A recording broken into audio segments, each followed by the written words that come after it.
అందరికీ నమస్కారం. ఈరోజు కథ చెట్టు కింద నవ్వులు. ఉదయం సూర్యుడు పొలాలమీద చిరునవ్వు చిందిస్తుంటే కోడి కూసిల శబ్దంతో గ్రామం నెమ్మదిగా మేల్కొంటుంది. ఆ గ్రామం మధ్యలో ఒక పెద్ద మర్రి చెట్టు. పిల్లల ఆటస్థలం, పెద్దల సభ, అమ్మల కబుర్ల అడ్డా. రోజూ పిల్లలు అక్కడే ఆటలు.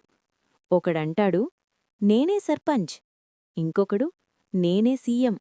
మరోడు నవ్వుతూ, నేను టీవీ హీరో. ఒకరోజు ఆ చెట్టుకి ఒక కాగితమంటించి ఉంది. ఈ చెట్టు అమ్మకానికి. గ్రామం ఒక్కసారిగా నిశ్శబ్దం. పెద్దాయనడిగాడు, ఏరా, చెట్టుపోతే నీడెక్కడా? పిల్లలు కంగారుగా, మాకు ఆటలెక్కడా? అప్పుడే ఆ చిన్నోడు కళ్ళు తడిచాయి. నాన్నకి మందులు కావాలి, డబ్బులేదు, అందుకే. మర్రి చెట్టు కింద నిశ్శబ్దం. తర్వాత ఒక్కొక్కరు ముందుకొచ్చారు. ఎవరో రూపాయి, ఎవరో బియ్యం, ఎవరో కూరగాయలు. నాన్నకి మందులొచ్చాయి. ఆ చిన్నోడు మళ్లీ నవ్వాడు. మరుసటి రోజు చెట్టుకి కొత్త బోర్డు. ఈ చెట్టు అమ్మకానికి కాదు, ఈ చెట్టు మనందరికీ.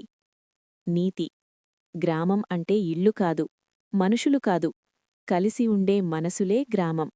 ఇలాంటి కథల కోసం ఏఆర్ సోల్ ఫ్రేమ్స్ ఛానల్ని సబ్స్క్రైబ్ చేసుకోండి. ధన్యవాదాలు.